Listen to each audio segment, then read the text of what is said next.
American politics. I'm Ted King. All right, so let's be clear. Let me be clear anyway, that American politics isn't just about the political climate in America. It primarily has a lot to do with the influence, the influencers,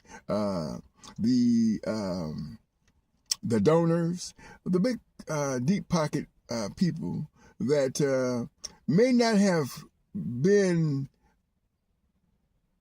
living in America all their lives, but have come over here from places like South Africa.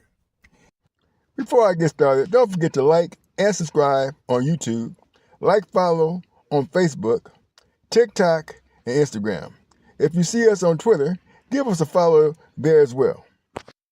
And decided to,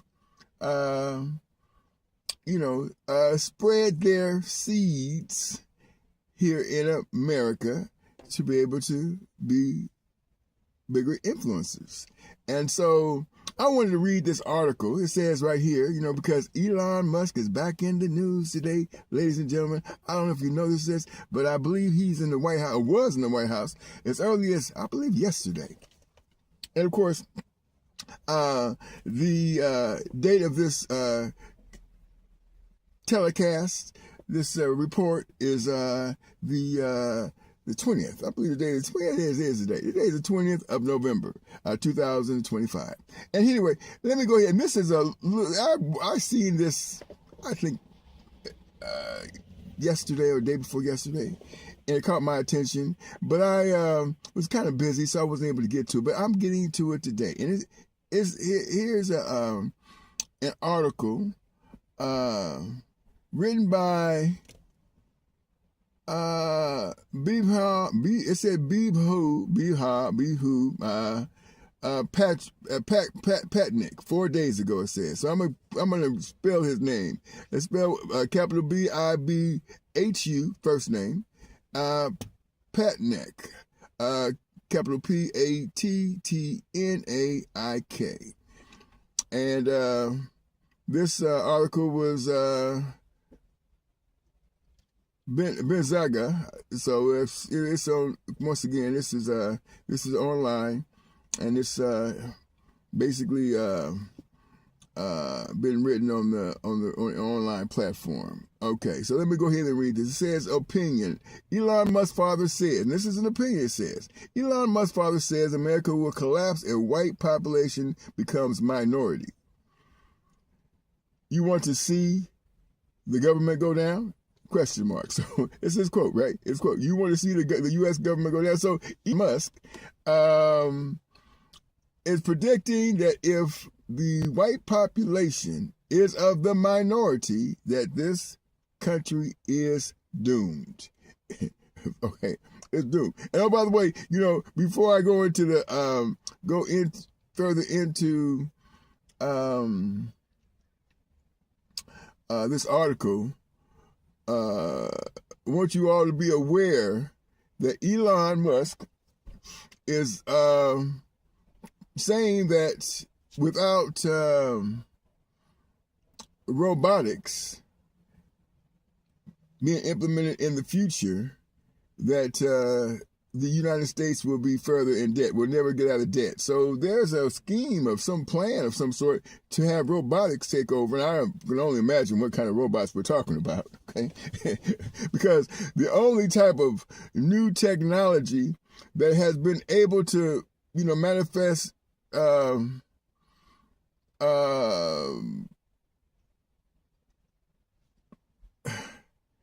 yes, I'm going to say it, that has manifested the overthrowing of certain humans or humanity.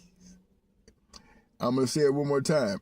Or humanities has been some sort of weapons of destruction. Okay? Robotics,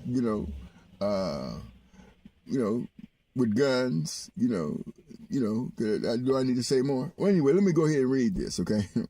All right. The father of Elon Musk, Musk, has recently made some contentious remarks about the future of America, suggesting a bleak outlook if the demographic shift towards a minority white population occurs. Okay. Now, I'm going to say something about that quickly. Always follow the money, ladies and gentlemen. You hear this quote all the time. Follow the money. Now, Elon Musk got his money from who? Arrow. Okay? Arrow. Okay? Arrow Musk, the article goes on to say, Arrow Musk made these comments during an interview with CNN. He was responding to predictions that white people will become a minority in the U.S. within the next 2 decades. And that's true. That's absolutely, no doubt. That's what everybody is afraid of, right? That's what this whole situation is about, is that white people will become a minority. But what they don't say is white people don't have to worry about that. I mean, becoming a minority. I'll get into that a little bit later. But anyway, Arrow Musk, a resident of South Africa. So this man, he's lived in South Africa. He's not even living in America. Expressed his views in a startling way, asserting that such a demographic change would be a very, very bad thing to happen. Wow, that's a quote too now. He quoted that. Let me say that again because it's, quote, a very, very bad thing to happen, unquote. He further questioned, quote, you want to see the U.S. go down? Question mark. Why? Question mark. You don't like electric cars and you don't like technology. What is it? You want to go back to the jungle? Unquote. Wow. Oh, man. Okay, anyway, so he goes on to further say, so the article goes on to say, he also referenced his home country, South Africa, stating that, quote, small white population that projects the European culture, unquote, has been instrumental in the growth and development of the Black African population. Also read, Musk's father says he warned his son against going into politics. He's not a very good politician at all. Wow. Well, you're right about one thing, Errol. Okay, he says he dismissed the concept of oppression in South Africa as, quote, nonsense. Why it matters. These comments come amidst a tense political climate in the U.S. boycotting the upcoming G20 summit in South Africa. This decision follows President Donald Trump's repeated allegations of a so-called, quote, white genocide, unquote. A claim that South African officials have categorically denied, and rightfully so. It should be categorically denied, okay? I mean, Arrow Musk's comments have ignited a heated debate on the future of America and its demographic shift. His remarks have also drawn attention to the ongoing political and racial tensions both in the U.S. and South Africa. Yeah.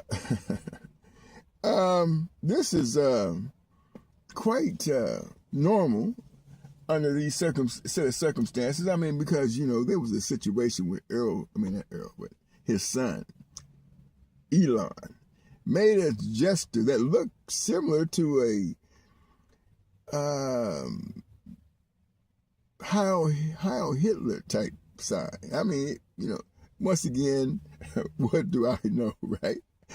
I seen something that looked like it was a gesture, like Heil Hitler, okay? And so, of course, they claim that that's not what it was, But once again, truth, if you believe, the truth, that's what it is. If you believe the truth, even if it's a lie and you believe it as being truth, it's true. Donald Trump talking to Saudis. I mean, come on, man. Listen.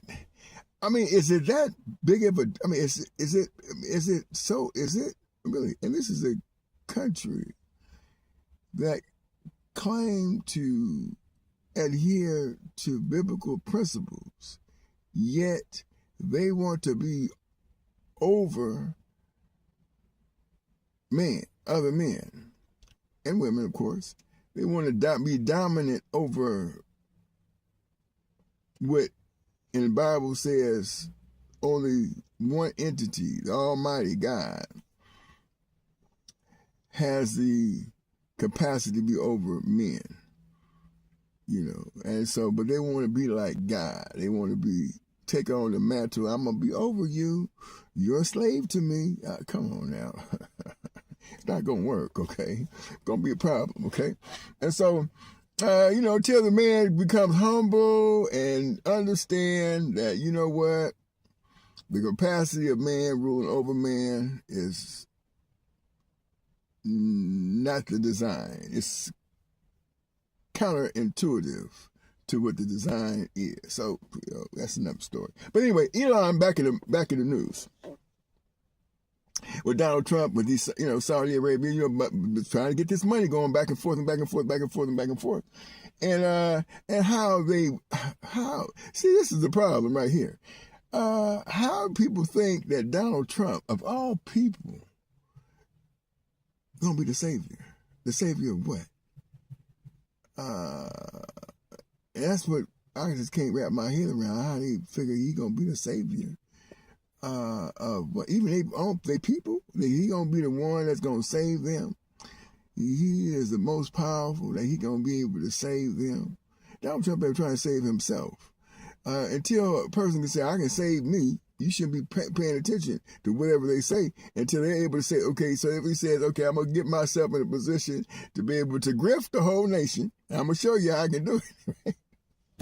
I'll be a grifter to the whole nation. I'll be in a situation where I'm going to be making these moves because I'm going to be the president, but they stopping Donald right now. They putting a halt to Donald. Don't bite into the banana in the tailpipe, okay? Or don't let the tailpipe bite into you. How's that sound? That sound better? Okay. Because believe me, these people that have a lot of power gonna shut stuff down when they understand that this is coming back to knock on their door, on their front door. They're gonna put a stop to it. They put a stop to Donald Trump as we speak. I mean, you can beyond these Epstein files. I mean, they might say, they might, because they're good, they're real good. I underestimate Donald one too many times. And Donald was always able to prove me, you underestimate me, sir. And you know what? I'm not gonna do it. Because the way I see it, they will never show these Epstein files while Donald Trump is in office. They're going to be able to push this thing back or do something to make sure that those files are not put out in front where they can say, you the one you was part of this whole pedophile ring, Mr. Trump. They ain't going to be able to, listen, okay, well, if it does happen, it'll have to be because his party, it says, sacrificial lamb, you are, Donald. We're not going down for you because this is going to erode us as a power for decades. And I'm talking about decades. All right? We're talking about decades. And when I say decades, I mean decades. Because when they shut down Richard Nixon, they knew that Watergate stuff was going to cause them problems for decades as far as being able to get the House, the Senate, and the presidency all at the same time. And it did.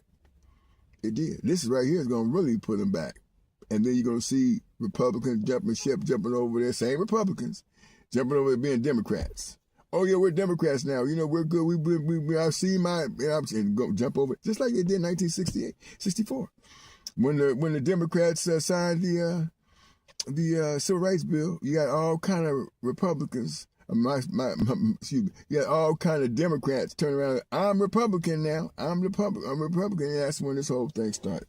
So yeah, that's what I got on this. You know, we're gonna keep up with this Epstein stuff going on. But listen, we have to always see when the seeds are planted. See, that's what we don't do. We don't pay attention to them seeds being planted. Them seeds is planted, because I think Elon, last I checked, did get some contracts from Donald Trump, you know, and he does have deep pockets, and you know, he is projected to be the first trillionaire in the world, you know, that ever make a trillion, considered a trillionaire, not a billionaire, a trillionaire. They project him to be a trillionaire. So he does have a lot of influence, okay? I mean, you can listen, as long as they got people that's going to give him certain contracts and allow him to do certain things, he's going to always have money. He's going to always be in this situation where his daddy can always say from South Africa that white people better be in control. Otherwise, you're going to have a problem. Yes, indeed. They need to let that go, okay? They need to let that go. They need to let it go. They need to let that go. Yes, they do. God said it in the book that you need to let that kind of stuff go, okay? I'm just saying, you know, you think you're ahead of God and you think that Elon Musk is bigger than God, or Elon Musk is bigger than God. Well, go ahead. Keep that energy going. I'm of the mindset that everybody should be paying attention to Daniel 2:44. That's what I tell people. Better pay attention to that scripture right there. And yeah, so that's what I got for this segment on the you know, the Eros Musk prediction. You know, anyway. Oh shoot, there's another one right here. Said Elon Musk's father open to more children despite age. If she's under 35, I wouldn't think twice about having another child. Wow. Let's hope 20 or 25 minus 35 is not okay for Mr. Musk. He wants to have more babies. He's trying to populate the country, man. I wonder, anyway, we know what that is all about. So anyway, that's what Elon Musk's daddy Arrow had to say. And the next one, I'm out. Don't forget to like. Don't forget to subscribe. Don't forget to hit that notification icon bell. Follow. All that stuff. Because once again, I can only read what they say. Okay, what do I know? I don't know that much, right? 35-year-old, anybody under 35, anybody under 35 wouldn't take, damn, what happens if they're 36? Yeah, look, I guess. All right, until the next one. Peace out. Much love.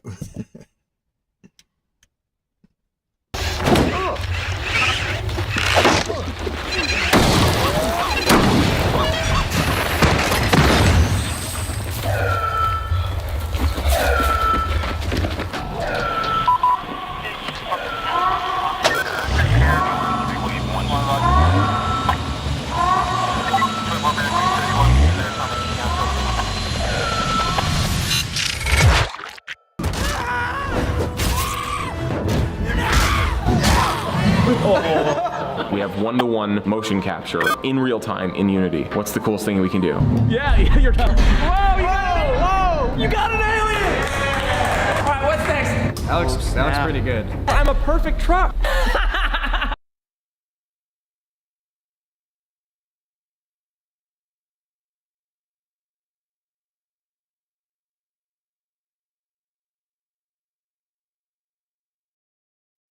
Thanks for tuning in to another episode of King Mighty King Media TV. And once again, I'm your host, the double OG Grill Boxing, Ted King. And today we're going to be talking about this upcoming fight, November 22nd. Actually, a hell of a card, actually.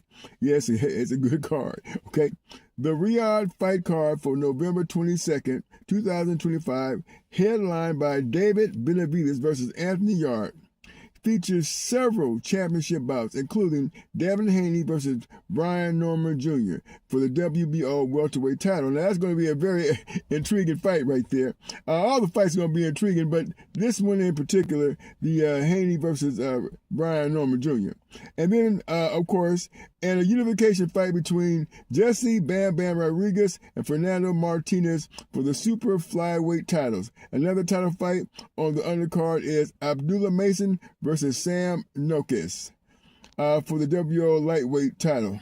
Okay, so this is going to be upcoming fights this weekend on the 22nd.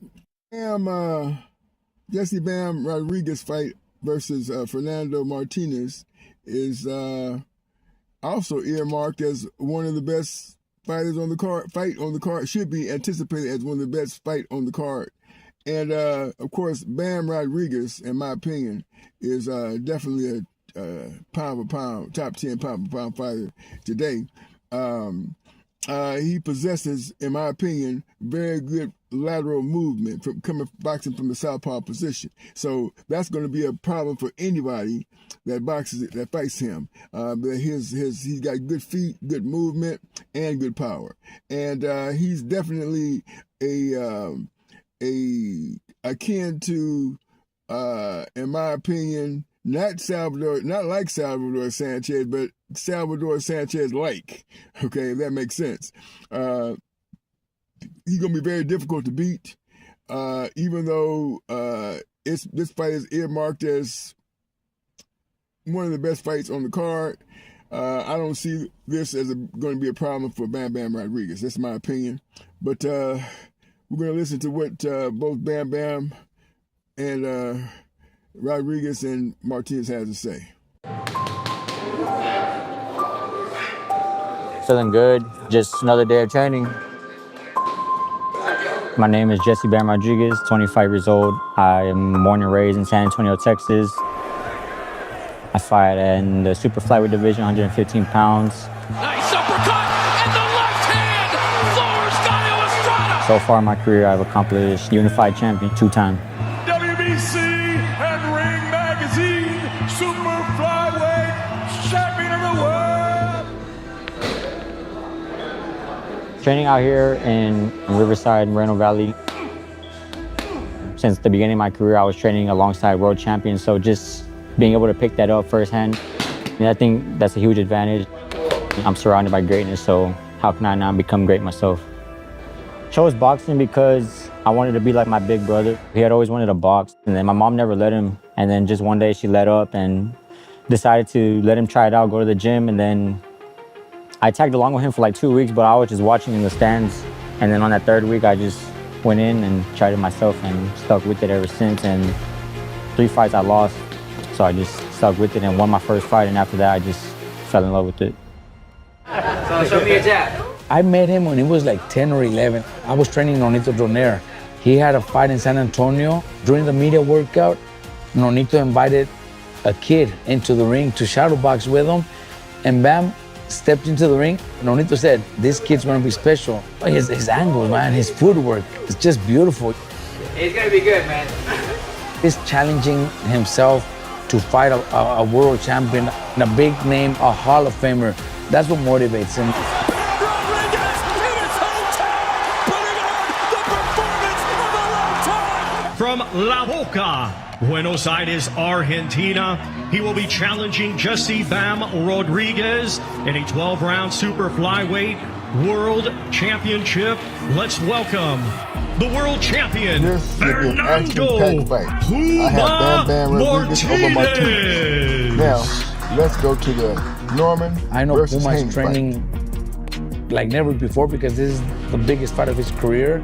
I know he's a strong fighter. He's relentless. He doesn't stop punching, but you know, we know this going into the fight, so anything he brings to the table is not going to surprise us. I think styles make fights. And Puma Martinez coming straight at Bam is a perfect style for Bam to shine. It goes back to me trusting my abilities, my skills. When I go in there, I'll know what to do and I'll adapt right away. I'm 2 fights away from becoming undisputed, so that's my main goal right now. I hate to predict because anything would happen in boxing.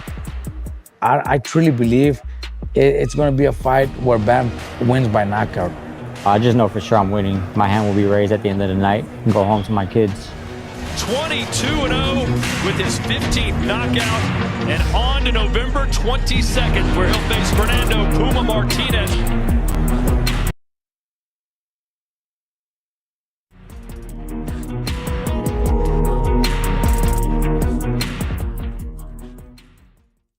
I think he's tailor-made for Brian Norman Jr. to be, and I think he's tailor-made for Brian Norman Jr. to become a star. I think this whole situation, the table is set, and all Brian Norman Jr. got to do is go eat. That's it. All right, let's let Bill Haney have the mic now. I'm sure you have plenty to say about Brian Norman Sr. and Brian Norman Jr.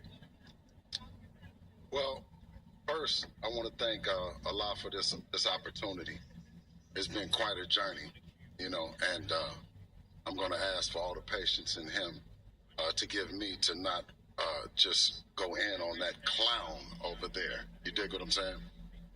But first, let me acknowledge the star-studded cast both on the stage right now and those that's behind the stage to make this thing happen.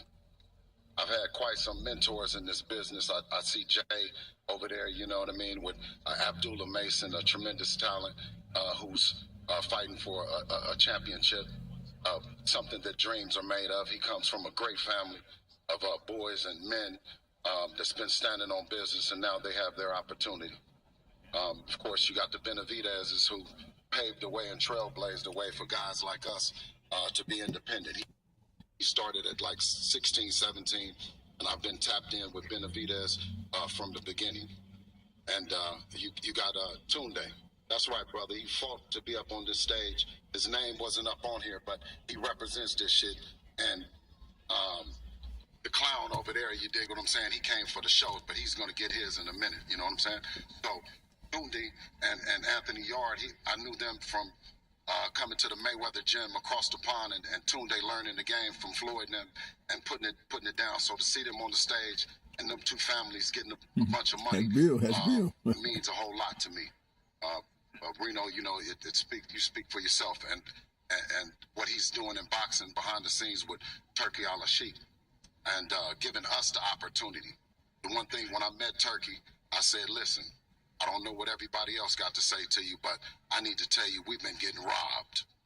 And I said, listen, if you work with my son, you're going to see someone that's standing on business and willing to make all the sacrifices to be the kind of fighter that you want backing up Riyadh season.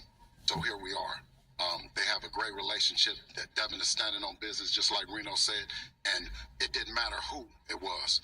You know what I mean? We wanted the opportunity to be here, and we want the max money. You know what I mean? That's what this business is about. Because taking punches, you know, there comes a time when you have to rely on what you've invested in and made happen. You know what I mean? So now, with that, let me get to the clown over there. Now, Devin has fought 3 champions to become the fighter that he is. We went across the pond to Australia and they said that I couldn't come. And he said, well, Dad, I'm going to bring the belt back. That was one of the most impressive times in my life that this man had did. And I knew that he was full grown and on his own. We came back to the 140-pound division and fought Regis Prograis, someone that no one wanted to fight because, I mean, he was the Rougarou, okay? And then after everybody assassinated him and said, well, the left hook, the clown's son, tremendous fighter, put a guy in a coma. You know, he lost memory for, I don't know, you know, he lost memory of the fight and everything, right? So for Devin to give Paul Moretti and Lomachenko the opportunity for the undisputed title, right? Something that he didn't have to do because he could have went up and fought at 140, but he still made the sacrifice and stood on business. Bill talking Right? loud. Wants to come back then when the clown didn't have no opportunity. Nobody wanted to fight him, right? He had complained about boots and complained about everybody.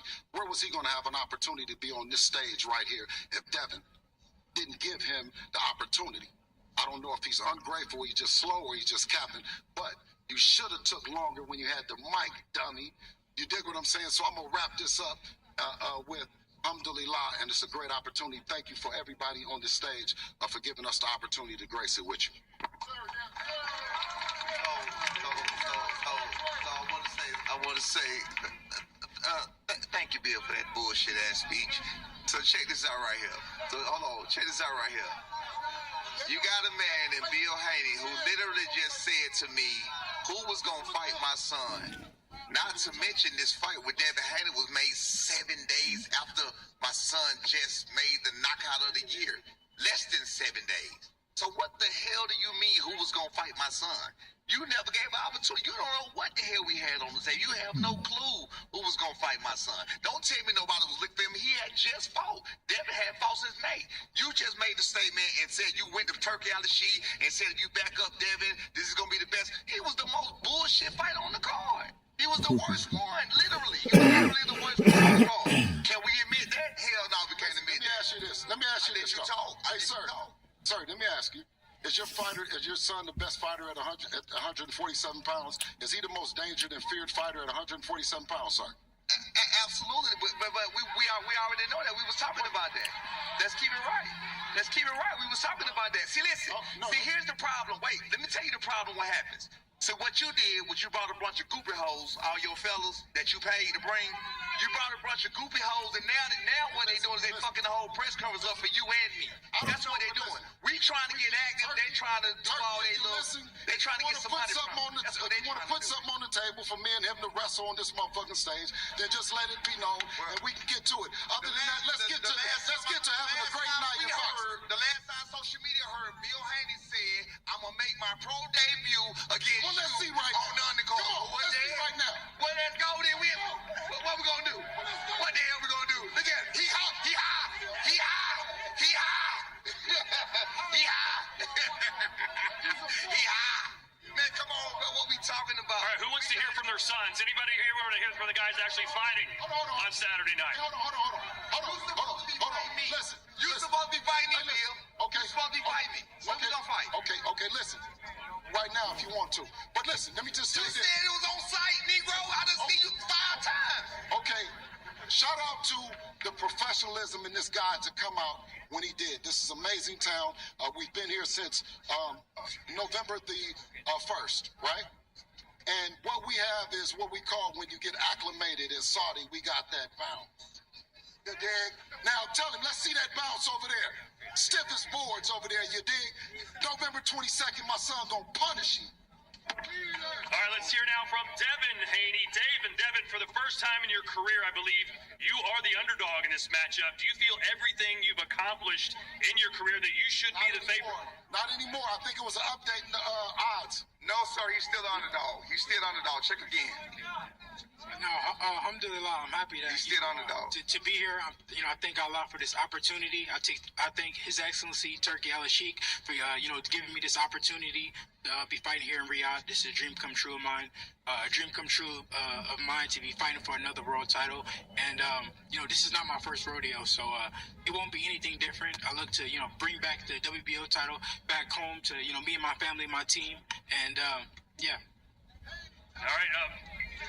Brian, Devin has fought and beaten 7 world champions. To my knowledge, you haven't fought a single champion in your career yet.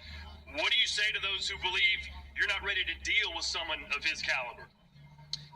First thing first, this is a wonderful fight card, and gotta thank everybody that made this fight happen. That's Turkey Al-Sheikh, His Excellency, Ring, my father, Bob Arum, Top Rank. I appreciate y'all for making this fight happen, and I truly feel like either you got it or you don't. Of course, he has fought. He has did wonderful things in his time period and what he had going on, but it's time for another face to come up here and do his own thing, and that's what that boy Brian Norman Jr. step in at. Well, you said in Devin's last fight against Jose Ramirez that he ran so much he had to change shoes because they ran out of grip.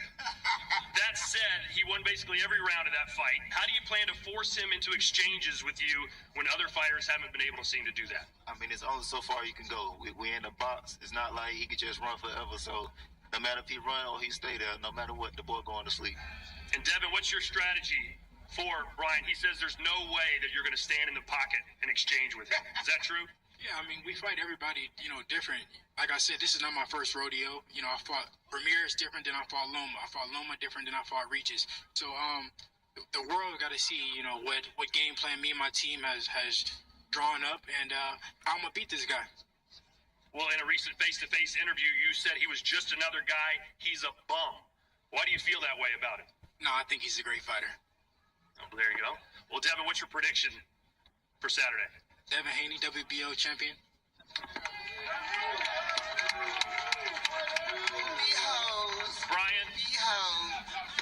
Brian, how confident are you that you can get a decision win against Devin, or do you think you just have to knock him out to win?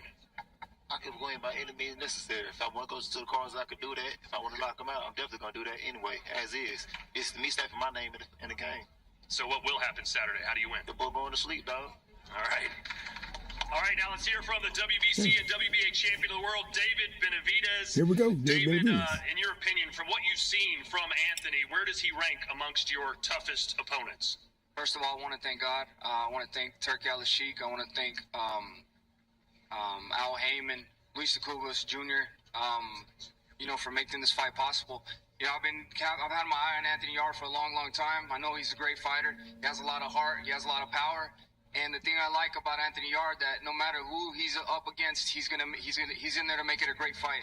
Me, I like to make every fight I'm in a war. I like to give the people the fights they want to see, and I want to give them the action-packed fights they want to see. So I've trained, I had a great training camp. I've trained extremely hard, and this fight is going to live up to the moment. Anthony Yarde, he's trying to capture world title. I'm trying to capture all the titles and unify all the titles in the light heavyweight division. So there's a lot at stake here. I'm very excited for this fight. This has been the hardest I've trained out of any of my fights, so I'm very, very excited. I'm going there and give you guys a war, and you guys, the fans of boxing are really the ones going to win on the night of Saturday, because from the top to the bottom, you have myself and Anthony Yarde, you got Brian Norman and Devin Haney, Bam Bam Rodriguez, and Abdullah Mason. This card is stacked. You know what I mean? So it's going to be a great night of boxing for everybody that's watching. Well, you heard his trainer say it's going to be a blockbuster. It's going to be a war. Is that the kind of fight you're expecting, or do you think you're going to be able to dominate him? I'm looking to dominate, but whatever happens, I'm ready for whatever. If it's going to turn into a war, then I'm going to turn it into a war. But I'm definitely going to dominate. All right, well, but you heard him, Anthony. You're the challenger, and you recently said that you're going to hit David harder than he's ever been hit before, and that you're going to put him to sleep. Why are you so confident you're going to do that on Saturday? Did I say that? You did say that. We've got it on tape somewhere. No, first of all, I want to thank God. I want to thank everyone in attendance. Big man here, Frank Warren, been with him from the beginning. Payne Tunde, the rest of my team, and His Excellency Turki Al-Sheikh. He picked me personally for this fight. And of course, Benavidez team giving me this opportunity. We're here again. And I feel like this is the best version of me. I've always said that I didn't want an easy route, because there's people that go and win vacant titles, and nothing against them kind of people. But I've always said I want to... My fight prediction: Abdullah Mason over Sam Noakes. Jesse Bam Bam Rodriguez over Fernando Martinez. On a close decision, Devin Haney over Brian Norman Jr. and David Benavidez over Anthony Yarde. Let me know what you think. Comment in the comment section. Like and subscribe. And we'll see you on the next one. Keep your hands up. Said I had 12 amateur fights. And we've made it to the stage 3 times. And you've seen me get better each time. But this occasion, was right. So I want everyone to tune in. I want to thank everyone on I don't even like to call it an undercard because I feel like every fight on this card is like a main event. I'm a fan of everybody on the show as well.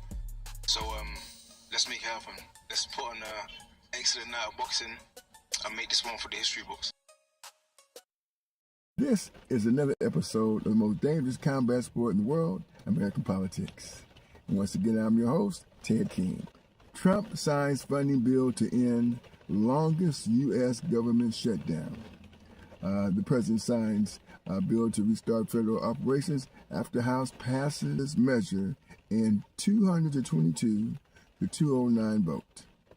So yeah, we're back in business.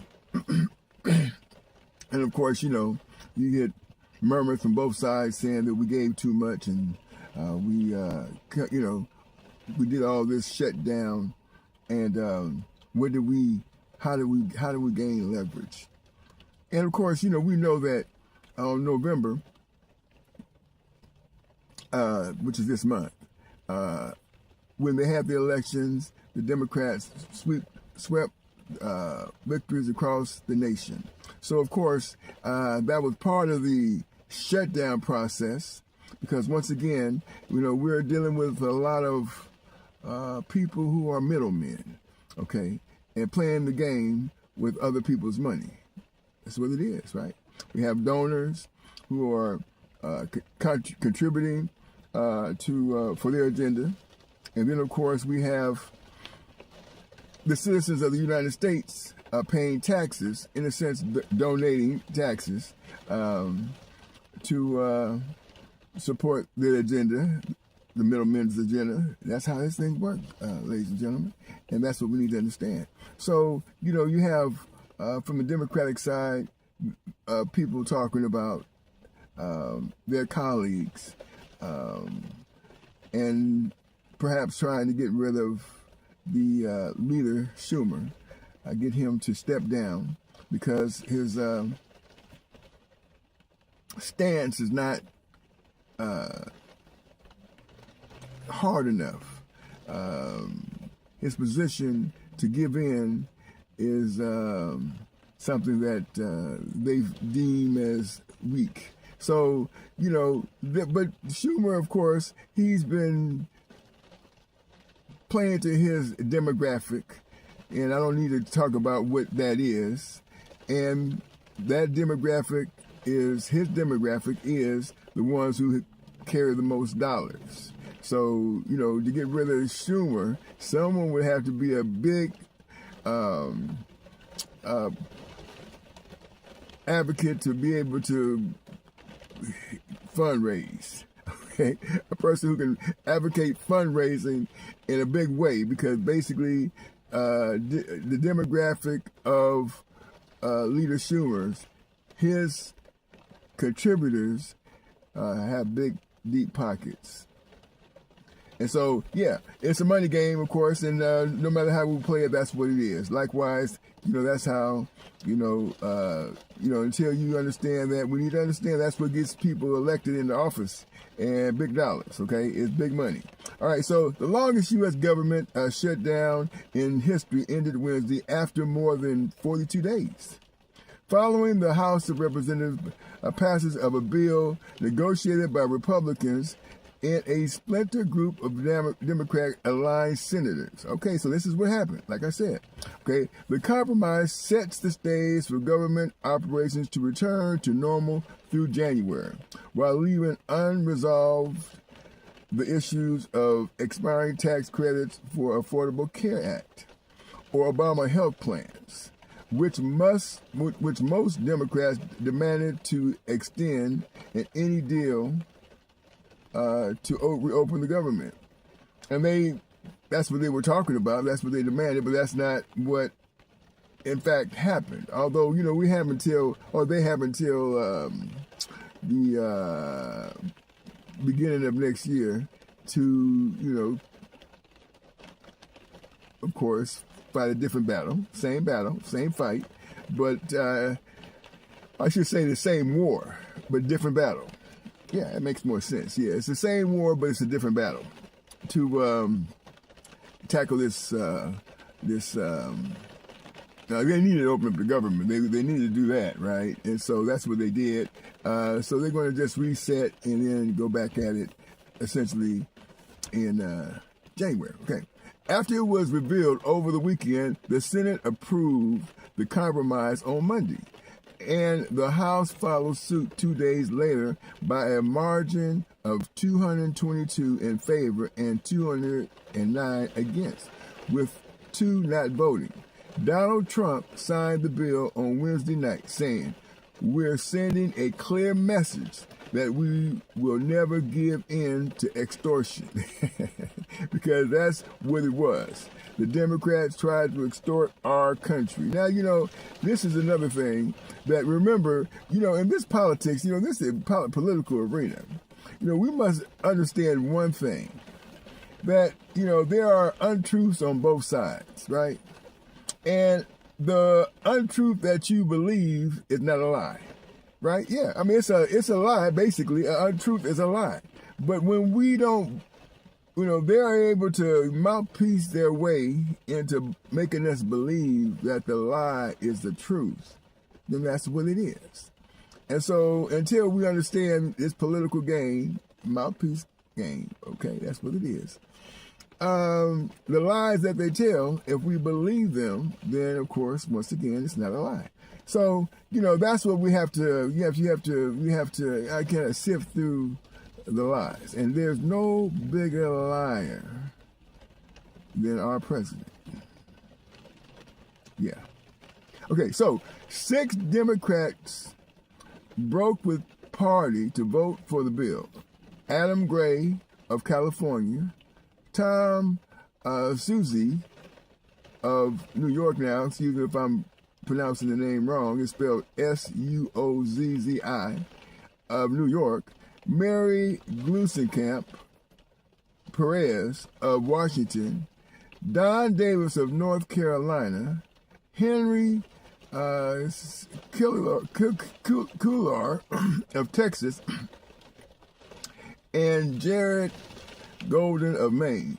2 Republicans, Thomas Macy of Kentucky and Greg Stubble of Florida, voted against it. Okay, so now it goes on to say the Democratic shutdown is finally over thanks to House and Senate Republicans. House Republican leaders said in a statement as follows: "There is absolutely no question now that Democrats are responsible for millions of American families going hungry. Millions of travelers left stranded in airports, and our troops left wondering if they would receive their next paycheck." Now, see, this is the blame game that's going on. Once this happens and it's over with, now which party do we play? Where do we place the game? The blame, excuse me. Where do we place the blame? That's what it is, okay? And it's only obvious, right, that the Republicans control the House, the Senate, and the White House, the presidency. So, I mean, it's hard for me, that's just me now, to be able to wrap my head around this narrative that was all Democratic. It was the Democrats that did it. When, of course, we know, or at least I know, okay, that there's some things going on, corruption in my mind, right? Now I'm thinking, it must be correct. It's got to sound like corruption to me. And, for them to convince me otherwise, I think that I would be buying into an untruth. And so I'm not going to do that. I can't do that. So, keep it real. This is me now. This is me. That, I cannot buy into an untruth. And that's basically, the fact is fact, and the fact is that the Republicans control the House, the Senate, and the White House, the presidency. So, me personally think that that's probably where the blame should go. We think logically about this whole situation, right? And of course, the things that's going on in the White House right now with different countries, various countries, and of course, paying our president quite a bit of money just to meet him. to have a conversation with him. This has been well reported now, and this is not absolute corruption. I don't know what it is. I know that I couldn't do it. I can get away with it, no way, shape, or form. So anyway, it is what it is, right? Okay, so it goes on to say here, because I'm reading this article, right? And I will tell you what the article. Let me go tell you where the article is, who the article is from now, before I even go any further. And this the article is on Chris Stein in Washington. Chris Stein wrote the article, and it's in U.S. politics, okay? And it's updates, of course. So, of course, you know, I get updated, get the information just like you all do, and I just report what the information is that they're filtered down. This is what I'm doing today. Okay, so here we go. Now, this is very interesting here, right? It goes on to say, it says Republicans who control both the House and the Senate counter-offered with a bill to fund the government through the third week of November, without any spending cuts or major changes to policy. They passed the measure through the lower chamber with only a single Democrat in support, but the minority used the Senate's filibuster to block its passage there. Okay, so there was a filibuster situation that went on. The shutdown began in October 1st of October, resulting in about 700,000 federal workers being furloughed, hundreds of thousands of others, from active duty military to law enforcement to airport security screeners, remaining on the job without pay. Russell Vogt, big name now. Russell Vogt, this is a big name, right? That's Russell Vogt, V-O-U-G-H-T. That's Russell Vogt, okay? The White House Office of Management and Budget Director, known for his hostility towards the federal workforce, right? Because they fired a lot of people, right? Seized on the funding lapse to order further layoffs of government employees. He also cut funding for infrastructure projects in states that voted for Kamala Harris last year.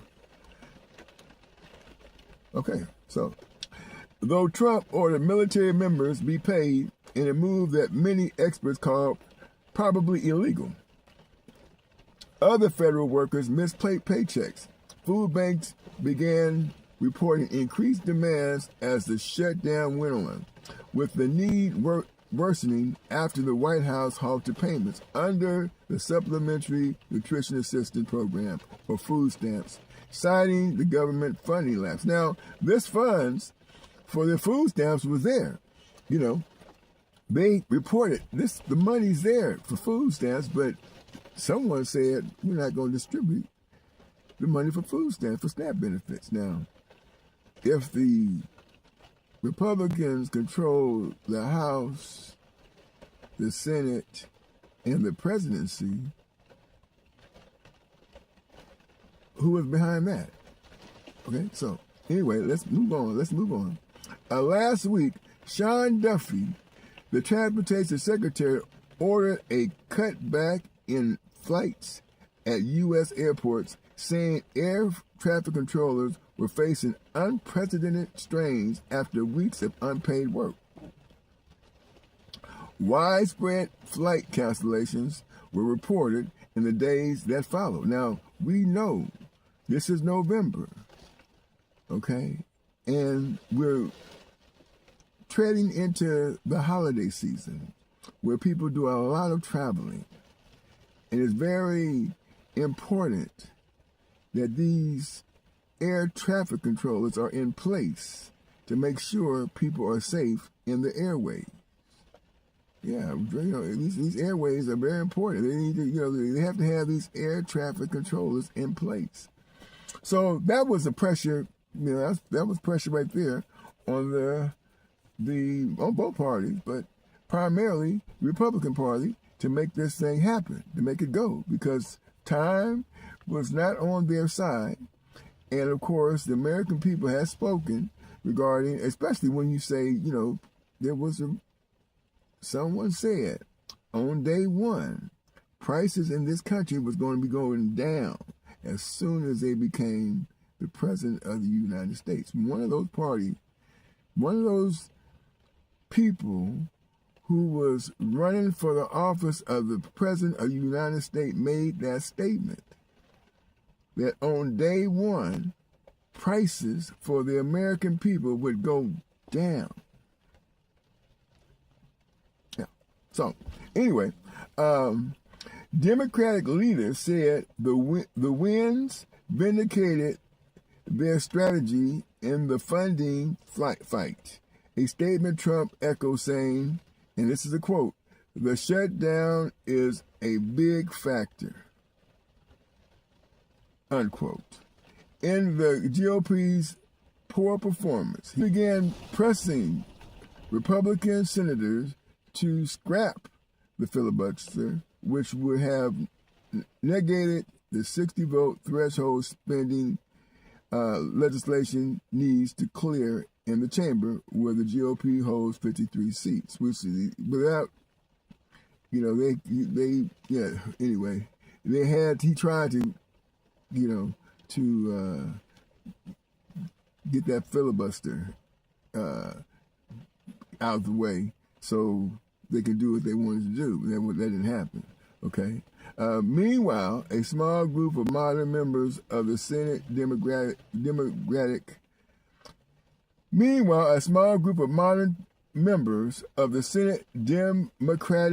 caucus had been negotiating a compromise to end the shutdown.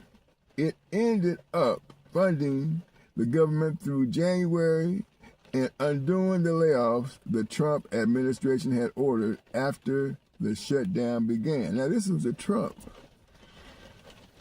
administration order, okay, regarding layoffs. So, we can't, these things, like I said, we can't put these things, it has to follow the feet of the people in control. That's the bottom line. And that's the bottom line. So, until we get to next January, to get a little bit more clarity as to where this thing is going, we just have to, keep our seatbelts buckled. And here's the reason why. Because Adelita Grijalva was just sworn in yesterday. And so she represents the vote, the one vote that can open up those Epstein files. Now, last time I checked, this whole government shutdown, in my opinion, just my opinion now, what do I know? I don't know that much, you know what I mean? I don't know that much. But I do know that there was a shutdown. And it appeared to me, just to me,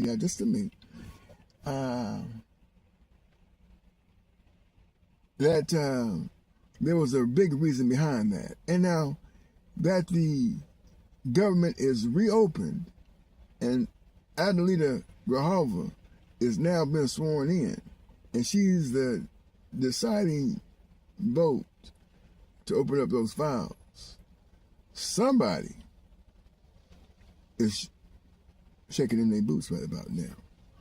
And so this whole thing is about to unfold in real time. And of course, this is Thursday. What's today? Today's the 13th of November. And I will be reporting later on today about this situation. I did a little report on it yesterday as well. Primarily that's what I talked about yesterday. And you can see the streams on YouTube, Mighty King Media TV, Mouthpiece Sports, add my name. Of course, Facebook as well, TikTok, Instagram, etc. And You know, and if you get an opportunity, don't forget to like and subscribe, of course, please. Follow the channel. Is there anything called all hell about to break loose? Have you ever heard about that? All hell about to break loose? Man, I think it's about to happen. And so, yeah. So anyway, that's what I got today. Listen, we'll be back later on. Keep looking because we got more content.